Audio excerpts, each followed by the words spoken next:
So, very good morning, students. In last lecture, we have seen about data structure, right? How data structure is going to be work. Then definition of data structure के data structure कैसे काम करता है, right? What is data? What is structure, right? उसके दो categories that is primitive non primitive. Primitive data structure में क्या होता है, नॉन प्रिमिटिव डेटा स्ट्रक्चर में क्या होता है. Then linear is what, non linear is what. Then linear का इम्प्लीमेंटेशन हमने देखा था अबाउट एरे, राइट. स्टैक के सारे अल्गोरिदम्स हमने देख लिए थे, that is push pop peep and change and non linear में ट्री एंड ग्राफ, राइट. तो जो हमने स्टैक के अल्गोरिदम देखे थे that is push pop peep and change. I hope you have remember about the push pop peep and change, right? Push means what? Insert. Pop means that is delete. Peep means display. And change means particular element को वो position से change करना, right? तो एक बार हमने ये सारे algorithm देख लिए थे. Fine. Now अभी ये जो algorithm है, ये algorithm को हम लोग कैसे implement करेंगे? With the help of function. With the help of function. But with the help of function, उससे पहले आपको फंक्शन पता होना चाहिए कि फंक्शन बनाते कैसे. How we are going to create a function in C language, right.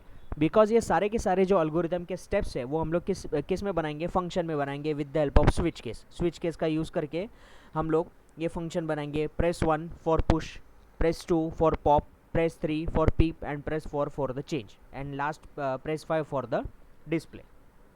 इस तरीके से हम लोग सारे फंक्शंस बनाएंगे. सो ये फंक्शंस बनाने से पहले हम लोग we are going to see how we are going to create a function. Fine, चलो तो देख लेते हैं हम लोग how to create a function. So I am going to start the Turbo C.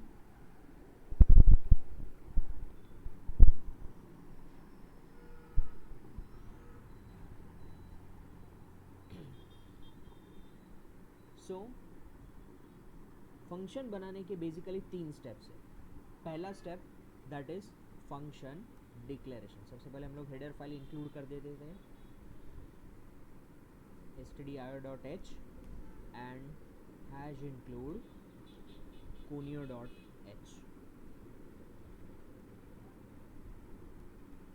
Fine. Now we are going to just declare a function, right? तो function को declare कैसे करते हैं, दैट इज फंक्शन जो भी उसकी रिटर्न टाइप है वो आपको फंक्शन का नाम आपको जो देना है वो, राइट, एंड ब्रैकेट में parameter, right. So here suppose मैं एक फंक्शन लेता हूँ जिसका नाम मैं देता हूँ add integer a comma integer b. ये मैंने क्या किया, फंक्शन को डिक्लेयर किया, that is called as declaration. That is called as function declaration,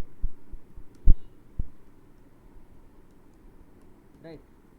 अभी वर्ड मेन के अंदर हम लोग क्या करेंगे, ये फंक्शन को कॉल करेंगे. बट बिफोर दैट याद रखना ये जो हमने फंक्शन के अंदर ये जो पैरामीटर पास किए हैं, this parameter is called as formal parameter. ये पैरामीटर को कैसे बोलते हैं हम लोग, फॉर्मल पैरामीटर बोलते हैं, राइट. और मेन के अंदर जो हम लोग फंक्शन को कॉल करते हैं उसके अंदर जो वैल्यू पास होती है that is called as actual parameter.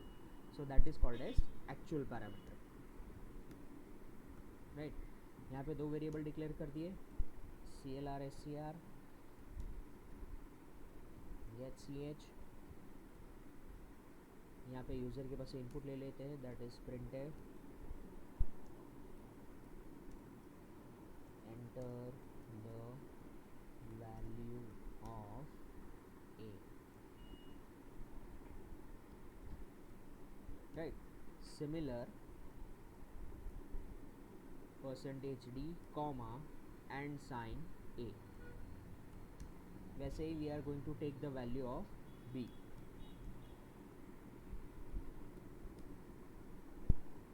enter the value of b,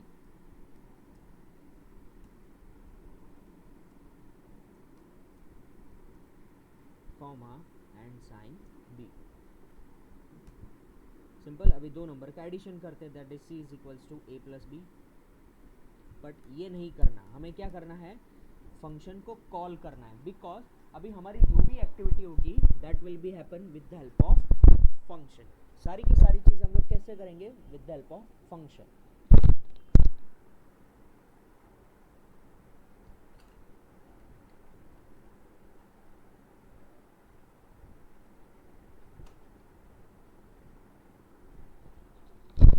right, so हम लोग क्या करेंगे? यहाँ पे फंक्शन को कॉल करेंगे। फंक्शन कॉल कैसे होता है? Bye it's name. फंक्शन का नाम क्या है?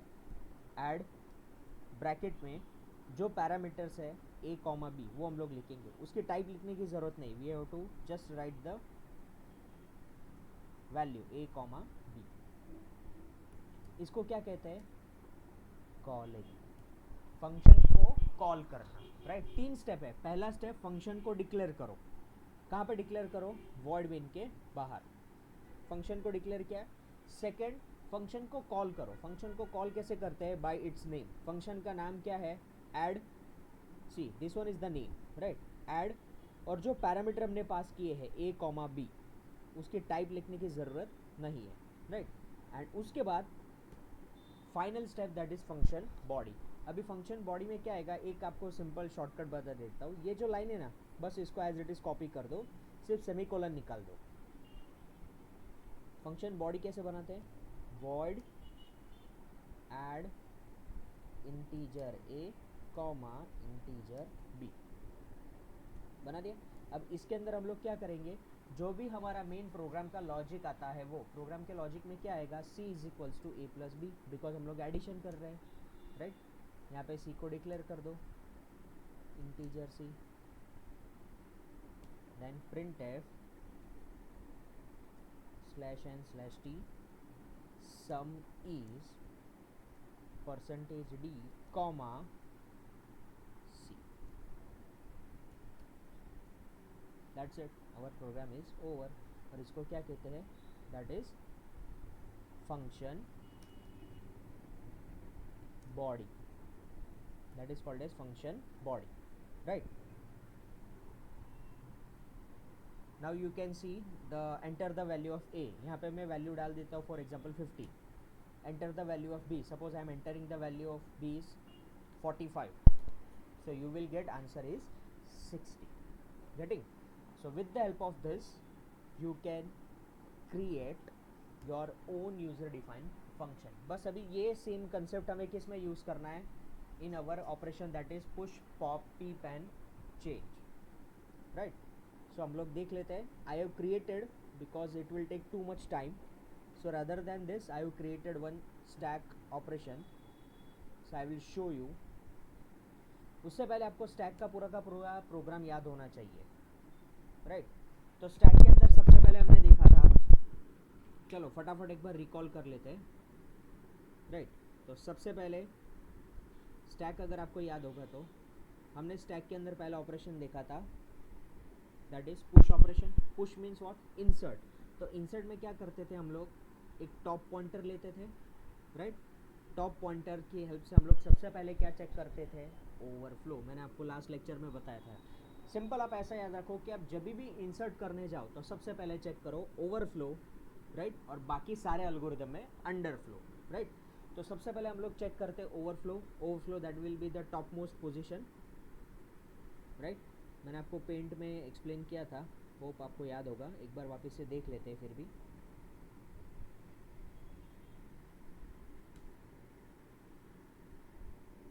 ओवरफ्लो कंडीशन चेक करना है, इंक्रीमेंट करना है,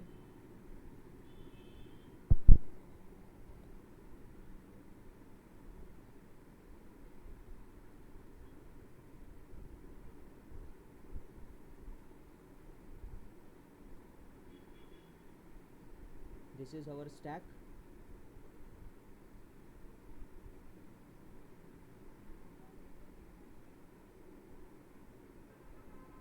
चलो कुछ लाइन ड्रॉ कर लेता हूँ।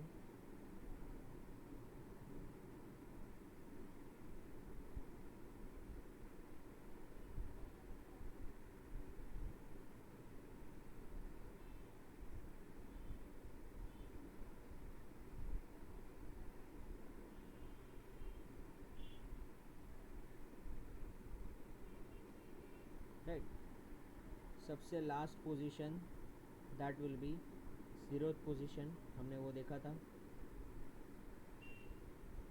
राइट। सबसे ये वाली पोजीशन कौन सी होगी, 0, इसके ऊपर वाली 1, इसके ऊपर वाली 2, 3, 4। अल्टीमेटली ये पोजीशन कौन सी कहलाती है, n-1। n की वैल्यू अगर मैं सपोज 5 देता हूँ तो 5 - 1, सो दैट विल बी 4। और 0 के नीचे क्या आता है, -1।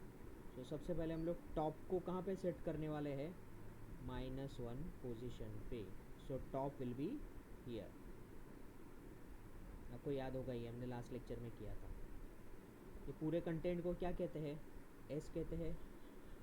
उसकी साइज़ कितनी, तो s की साइज़ हम लोग लिखेंगे that will B n, the size of this stack is s of n, right. Top pointer हमें बताएगा कि कहाँ पे डेटा को हमें स्टोर करना है, और एक और एलिमेंट चाहिए that would B data.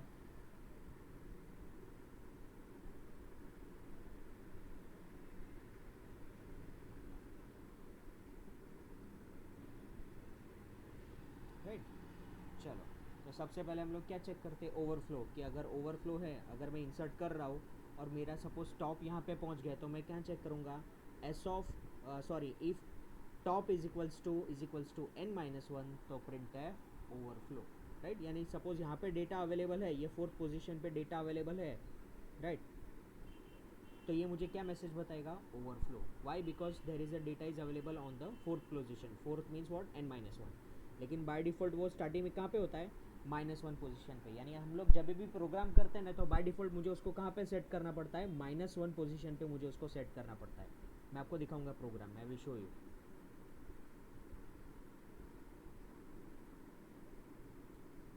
C, as you can see, हमने यहाँ पे टॉप को बाय डिफ़ॉल्ट सेट कर दिया, क्या, -1। यानी बाय डिफ़ॉल्ट टॉप जो है वो हमारा स्टार्टिंग में कहाँ पे होगा, -1 पोजीशन पे होगा। क्लियर। और दूसरा हमने यहाँ पे स्टैक की साइज ले लिए, कितना, 5। यानी हम लोग मैक्सिमम कितने एलिमेंट्स इंसर्ट कर सकते हैं, 5 जितने एलिमेंट हम लोग इंसर्ट कर सकते हैं। I hope you are getting clear about it, yes, okay, good, fine. Next हमने क्या किया था कि अभी हम लोग इंसर्ट करना चालू कर दे, तो -1 पे से हमें ऊपर जाना है, तो हम लोग क्या करेंगे, इसमें एक ऐड करेंगे। टॉप की वैल्यू क्या है अभी, -1। उसमें क्या करेंगे, एक ऐड करेंगे, कितना, +1, जिससे वो कहाँ पे चला जाएगा, 0 पोजीशन पे चला जाएगा स्टैक हमारा, राइट। तो यहाँ पे क्या आ जाएगा हमारा, टॉप। टॉप अभी हमारा कहाँ पे आ जाएगा, यहाँ पे आ जाएगा। हम लोग कौन सा ऑपरेशन देख रहे हैं अभी, पुश ऑपरेशन देख रहे हैं, इंसर्ट कर रहे हैं हम लोग अभी, राइट। जिससे कि टॉप हमारा कहाँ पे आ जाएगा, यहाँ पे आ जाएगा, ऑन दिस लोकेशन।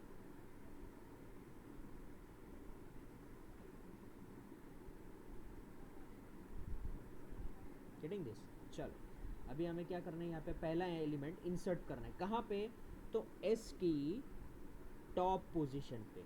एस की टॉप पोजीशन पे मुझे क्या करना है, मेरे एक एलिमेंट को मुझे यहाँ पे इंसर्ट करवाना है, राइट। एस की टॉप पोजीशन पे मुझे मेरे एक एलिमेंट को इंसर्ट करवाना है, राइट। तो यहाँ पे मैं एक सपोज पहला एलिमेंट में इंसर्ट कर दे देता हूँ 7। तो ये कैसे इंसर्ट होगा, तो S of top equals to data.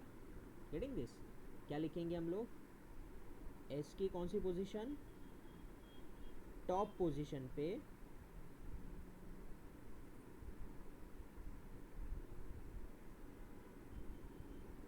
S of top, यानी टॉप हमें बताएगा कि आपको डेटा कहाँ इंसर्ट करना है। तो भाई टॉप जहाँ पे है अभी करंटली, कहाँ पे, दिस 0th लोकेशन पे। तो S of top is equals to what, data.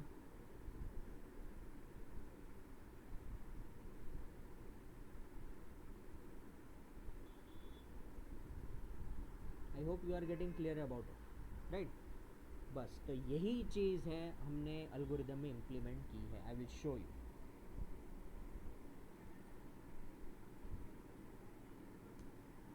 चलो, साइज देख लिया, integer S of N, integer S of N means what, S in bracket N की वैल्यू क्या है 5, तो हमारा स्टैक की साइज कितनी बन गई, पूरा का पूरा 5 ब्लॉक हमारा बन गया। फाइन। नाउ देखो मैंने आपको सिखाया था फंक्शन को क्या किया, मैंने यहाँ पे डिक्लेयर किया वॉइड पुश इंटीजर आइटम, यहाँ पे आइटम नहीं आएंगे, यहाँ पे हम लोग we are going to take that is data, right. Data लिया, उसके बाद चॉइस इक्वल्स टू 1, राइट। ये अभी जस्ट टेम्पररी, आप इसको भूल जाओ स्विच केस, सिर्फ इतना देखो हमने फंक्शन को क्या किया, पहले डिक्लेयर किया, function declaration void push integer data, next function को कॉल किया, तो स्विच केस के अंदर मैंने यहाँ पे फंक्शन को कॉल किया, फंक्शन का नाम क्या था, push in bracket what data, ऊपर मैंने क्या डिक्लेयर किया था इंटीजर डेटा, तो इंटीजर निकल जाता है, जैसे मैंने आपको इसमें समझाया था वॉइड एडिशन के अंदर, वहाँ पे इंटीजर a कॉमा b था, तो नीचे क्या आया था ऐड a कॉमा b, तो वैसे यहाँ पे पुश इंटीजर डेटा है, तो मैं क्या लिखूँगा पुश डेटा, दैट्स इट। और यूज़र के पास यहाँ पे मैंने इनपुट करवाया, enter the value of data, right. यानी अगर यूज़र 7 डालता है, 8 डालता है, 12 डालता है, 13 डालता है, whatever the value is going to be insert, that will be directly go into the stack, right. So ये पुश हुआ, पुश यहाँ पे कॉल हुआ, so it will be directly jump to the body, यहाँ पे body के पास चला गया। So yes, these are our steps. Step number 1, if top is greater than or equals to n minus 1, अब greater than or equals to लिखो या equals double equals to लिखो, that is okay, greater than or equals to n minus 1, तो printf stack is overflow, right, ये step number 1 था, yes। second, अगर overflow नहीं है तो कहाँ पे होगा वो, -1 पोजीशन पे, जो हमने ऑलरेडी ऊपर देखा, टॉप को हम लोग कहाँ पे डिक्लेयर करते हैं, -1 लोकेशन पे, टॉप की वैल्यू क्या है -1, तो -1 से अभी वो कहाँ पे जाएगा, 0 पे जाएगा, कैसे जाएगा, top is equals to top plus 1, तो -1 प्लस 1 क्या होगा 0, स्टैक चला गया 0 लोकेशन पे, राइट।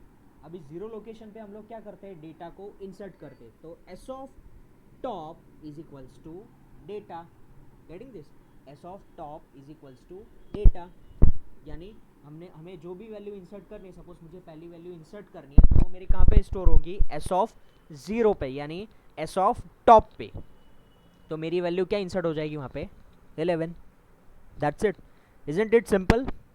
सिर्फ आप एल्गोरिदम को याद करते जाओ, एक एक पिक्चर फॉर्म में याद करते जाओ, आपको उसको मगअप करने की ज़रूरत नहीं पड़ेगी। आपके सामने कहा है स्टैक, तो आप जैसे आइज़ क्लोज करोगे तो आपके आइज़ के सामने पूरा एक स्टैक बन जाना चाहिए। ओके, सबसे पहले मैं क्या चेक करूँगा, ओवरफ्लो। सेकंड स्टेप पे मैं क्या चेक करूँगा कि चलो -1 पे है, तो अभी मुझे कहाँ पे लेके जाना है, उसको प्लस करना है, क्योंकि -1 से मुझे 0 पे लेके जाना है, तो मैं उसमें +1 करूँगा। उसके बाद मैं क्या करूँगा, s of top is equals to data, और उसके बाद रिटर्न, ये प्रोसेस चलती रहेगी। Getting this? सो ये हुआ मेरा push operation. I hope you understand, right. और ये पूरा कंसेप्ट हमने किस में डाला है, स्विच केस में डाला है, राइट। पहले एक बार हम लोग ये चारों चैनल एल्गोरिथम देख लेते हैं, फिर then I will show you the switch case. Next is pop. Now pop operation, pop means what, delete. अभी आपको एक चीज़ मैं यहाँ पे समझाता हूँ, that here I am going to mention the return type integer, return type integer. Now what is the reason to declare the return type as integer, and in above function that I have mentioned, that is void. Why? Because in push operation we does not have to display anything, or we does not have to return value anything. Pop operation में क्या होता है, आप जब भी कोई element को delete करते हो, that means the existing elements that will be going to be out from the particular stack, यानी स्टैक में से कोई एक वैल्यू डिलीट हो रही है। सपोज मैं क्या कर रहा हूँ कि मेरे पास स्टैक में वैल्यू स्टोर है 11, 12, 13, 14, 15, तो अभी 15 एलिमेंट मेरा डिलीट हो रहा है, क्लियर। तो 15 एलिमेंट अगर मेरा डिलीट हो रहा है, तो जब तक मैं उसको डिस्प्ले करवाऊंगा नहीं, तब तक मुझे पता कैसे चलेगा कि हाँ मेरा 15 एलिमेंट डिलीट हुआ। तो मुझे क्या करना पड़ेगा, वो वैल्यू को क्या करना पड़ता है, रिटर्न करना पड़ता है। Getting this? Void means what, nothing, null, मुझे कुछ भी रिटर्न नहीं करवाना है, मुझे जस्ट क्या करवाना है, वैल्यू को इंसर्ट करवाना है, इसलिए मैंने क्या लिखा, वॉइड। लेकिन इंटीजर में कब लिखता हूँ, जब भी मुझे कुछ वैल्यू को रिटर्न करवाना है, यानी मेरी कुछ ना कुछ जो भी मेरा फंक्शन है, वो फंक्शन क्या करेगा, वो वैल्यू को डिलीट करेगा। डिलीट करेगा दैट मीन्स व्हाट, वो वैल्यू को वो रिटर्न करेगा, वो वैल्यू को मुझे डिस्प्ले करवाना है, राइट। मैं कोई भी एलिमेंट अगर डिलीट करता हूँ और मैं उसको डिस्प्ले नहीं करवाता हूँ, मैं उसको रिटर्न ही नहीं करता हूँ, तो आपको पता चलेगा कि कौन सी एलिमेंट है वो डिलीट हुआ?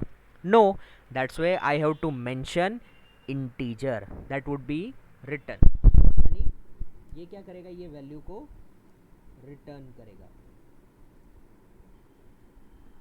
वैल्यू को रिटर्न करेगा, राइट। वैसे ही टीप में भी वैसा ही होता है, चेंज में भी वैसा ही होता है, राइट। सिर्फ पुश में याद रखना, पुश में मुझे सिर्फ इंसर्ट करना है, जबकि डिलीट में क्या करना है, existing element that would be removed and it would be display, remove होता है और वो डिस्प्ले होता है। सो डिस्प्ले करवाने के लिए we are going to use this pop function and integer return type we are going to use, right. चलो तो देख लेते हैं। सबसे पहले फंक्शन डिक्लेरेशन किया मैंने यहाँ पे। After the declaration I am going to show you, see data is equals to pop, ये that is what, that is calling, right. Because मैंने सपोज एक नंबर मैंने डिलीट किया 13, तो मेरा 13 डिलीट हुआ, तो डिलीट कैसे पता चलेगा जब तक वो मेरे डेटा में स्टोर नहीं होगा। Are you getting my point, right.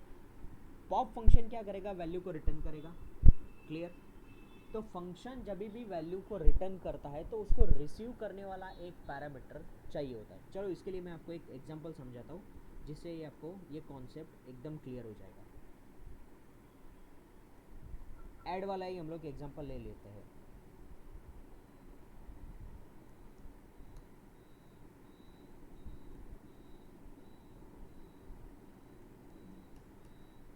Integer add,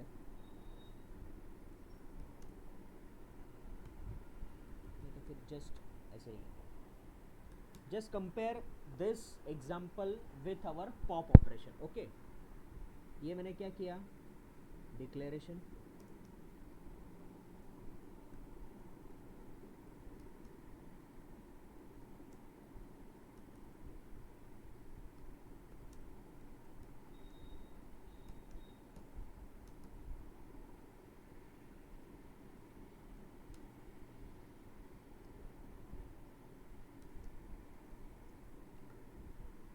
make a good habit कि सबसे पहले ना आप जब भी प्रोग्राम बनाने जाते हो तो उसके पहले उसका एक फ्रेमवर्क बना दो, राइट।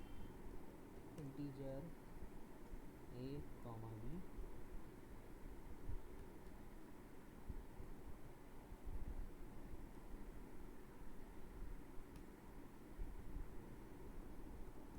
ch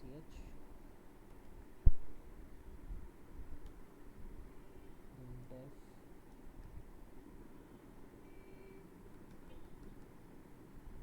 नो नीड, यहाँ पे इन सब चीज़ों की ज़रूरत नहीं है। यहाँ पे मैं एक वैल्यू ले लेता हूँ, जस्ट सी, यहाँ पे ये सब ऑपरेशन करता हूँ। इंटीजर ए कॉमा बी कॉमा सी,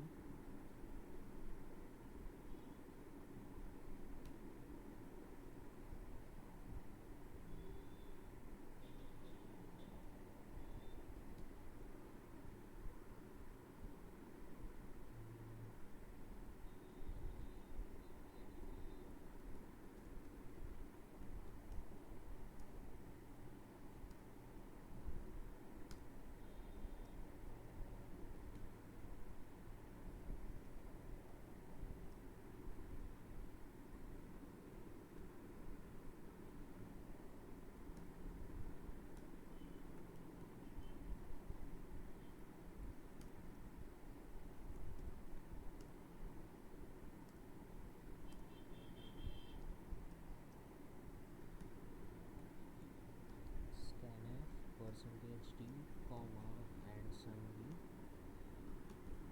राइट। अभी हम लोग क्या करेंगे, इसका addition C is equals to A plus B.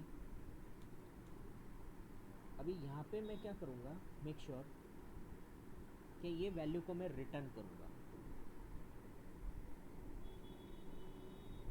Return C, right. जो भी मेरा आंसर है उसको मैं क्या करूँगा, रिटर्न करूँगा।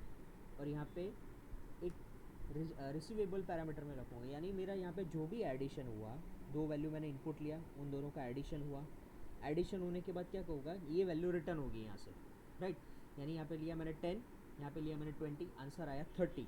30 वैल्यू क्या होगी, रिटर्न होगी। रिटर्न क्या होगा, सी, यानी 30 विल बी रिटर्न। तो रिटर्न कैसे होगी, तो यहाँ पे मैंने क्या लिया है, इंटीजर लिया है। सो ये इंटीजर लेने का मतलब क्या हुआ कि ये जो मेरा 30 नंबर है वो क्या है, नंबर है। सो नंबर के लिए क्या हम लोग लेते हैं, रिटर्न वैल्यू इंटीजर। अगर मैं वॉइड लेता तो मुझे रिटर्न लिखने की ज़रूरत नहीं पड़ती, बट मैंने क्या लिया है, इंटीजर। दैट मीन्स मुझे कंपलसरी क्या करना पड़ेगा, रिटर्न करना पड़ेगा। यानी ये वैल्यू रिटर्न होगी, रिटर्न होके कहाँ पे जाएगी, यहाँ पे ऊपर जाएगी। तो यहाँ पे मैं क्या करूँगा, पहले फंक्शन को कॉल करूँगा ऐड, राइट। और कभी भी फंक्शन वैल्यू प्रिंट नहीं करता, इसलिए मुझे क्या करना पड़ेगा, उसको एक वेरिएबल में मैं पहले ले लूँगा और उसके बाद मैं यहाँ पे प्रिंट करूँगा, print f sum is %d comma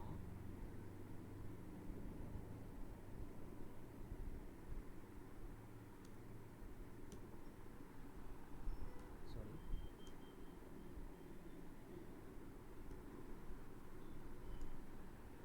आ गया। तो अभी बस ये एग्जाम्पल को आप उसके साथ कंपेयर करो। मैंने क्या किया, पहले डिक्लेयर किया, यहाँ पे मैंने उसको कॉल किया। याद रखना फंक्शन डायरेक्टली डिस्प्ले नहीं होता, हम लोग क्या करते हैं, फंक्शन को पहले वेरिएबल में स्टोर करना पड़ता है। डायरेक्ट फंक्शन कैसे आप कॉल ये करोगे, डिस्प्ले करवाओगे। यहाँ पे लिख सकता हूँ मैं %d ऐड, नो। तो मुझे क्या करना पड़ेगा, फंक्शन जो भी है वो कुछ ना कुछ वैल्यू रिटर्न कर रहा है। कैसे पता चला, तो यहाँ पे मैंने क्या लिखा है, इंटीजर लिखा है, जिससे मुझे पता चला कि ये फंक्शन है कुछ ना कुछ मेरी वैल्यू रिटर्न कर रहा है। सो वैल्यू रिटर्न कर रहा है, that means what, it will be going to store into the D. तो यहाँ पे मैं डी को प्रिंट करवा रहा हूँ, राइट। और यहाँ पे दो नंबर मैंने इनपुट ले लिए। इनपुट लेने के बाद मैं दो नंबर का एडिशन करता हूँ और उसके बाद मैंने इंटीजर लिया है। देखो मैं दिखाता हूँ, अगर मैं यहाँ पे रिटर्न नहीं लिखता हूँ ना, आई will show you.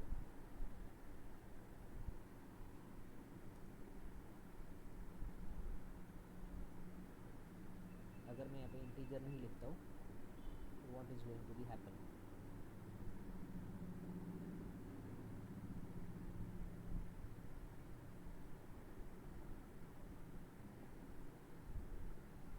Getting this, I garbage value, I hope you are getting clear, right. कि अगर इंटीजर नहीं लिखते दैट मीन्स व्हाट, फंक्शन कुछ रिटर्न ही नहीं कर रहा। अगर फंक्शन रिटर्न ही नहीं कर रहा तो वो क्या देगा, गार्बेज वैल्यू को वो डिस्प्ले करवाएगा, क्लियर। सो वो इस तरीके से हमें फंक्शन को काम करवाना पड़ता है। सो यहाँ पे मैं क्या लिखूंगा, रिटर्न सी, सी को रिटर्न करेगा, लेकिन सामने रिसीव करने के लिए एक पैरामीटर होना चाहिए। ये रिटर्न यहाँ से सी हो जाएगा, 30 यहाँ पे चली जाएगी। अभी फंक्शन ऐड के पास कौन सी वैल्यू है, 30, तो उसको रिटर्न उसको रिसीव कौन करेगा, उसको रिसीव करने के लिए एक पैरामीटर चाहिए जिसका नाम मैंने दिया है डी। यानी 30 वैल्यू किसके अंदर स्टोर हो जाएगी, डी, और डी को हम लोग यहाँ पे प्रिंट करेंगे, राइट। सिंपल। आप उसको ऐसा समझो, it is just like a story कि आप किसी के शादी में जाते हो, राइट। शादी में जाते हो, शादी में जाने के बाद उसके यहाँ पे कुछ खाना खा लेते हो, राइट। खाना खाने के बाद उसको गिफ्ट भी तो रिटर्न करना पड़ता है, कुछ ना कुछ उसको रिटर्न तो करना पड़ता है, गिफ्ट तो देना पड़ता है। सो गिफ्ट अब ये मंडप पे देने के लिए जाते हो, sorry not mandap, on the stage you are going to give him or her to the gift to the bride, right. So that value, अगर आप गिफ्ट ऐसे ही थोड़ी छोड़ के चले जाते हो, वहाँ पे कोई रिसीव करने के लिए तो चाहिए गिफ्ट, तो ये रिसीव करने वाला पैरामीटर है। तो ये आप हो, राइट। आप क्या कर रहे हो, गिफ्ट लेके जा रहे हो और सामने रिसीव करने वाला पर्सन कौन है, that would be the D, and this D is going to be printed over here, right? So this way we are going to create a function, and this function is called as a function which is return value but no return parameters, return value but no parameters। ये function की categories है। आप, I hope आपने first semester या फिर आपने previous semester में सीखी होगी सी लैंग्वेज के अंदर, a function which is returning value but no parameter. तो बस सेम कंसेप्ट हमने कहाँ पे यूज़ किया है, स्टैक के अंदर।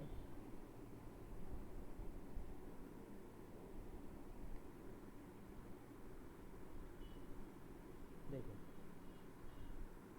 Data is equals to pop, उसके अंदर स्टोर हो रहा है। ये किसके लिए है, this is just a validation, ये आप नहीं लिखोगे एक टाइम पे तो चलेगा, लेकिन ये डिस्प्ले करवाना ज़रूरी है। Item is going to pop data, यानी जो भी वैल्यू स्टोर हो रही है वो कहाँ पे स्टोर हो रही है, डेटा में जा रही है, और उसके बाद हम लोग डेटा को प्रिंट करवाते हैं। अगर नल है तो वो प्रिंट करवाएगा। If data is not equals to null, अगर नल नहीं है तो that is not equals to. अब ये नहीं लिखोगे ना तो भी चलेगा, it is not mandatory. And now see the our steps, that is integer pop, top is equals to -1, then stack is underflow, else data is equals to s of top, top is equals to top -1, and here the main picture return data। Clear? तो I hope आपको ये दो algorithm समझ में आए होंगे आज के क्लास में, that is push and pop, right. Next class में हम लोग देखेंगे पीप एंड चेंज कि इसको कैसे इंप्लीमेंट करते हैं। अब इसकी अच्छे से प्रैक्टिस करना, थोड़ा बहुत खुद से करने की ट्राई करना, राइट। इसका कोड मैं आपको प्रोवाइड कर दूंगा आपके ग्रुप में, but just before learning any subject, try it once by it yourself, right? So I hope you enjoy today's lecture. So have a good day. Bye.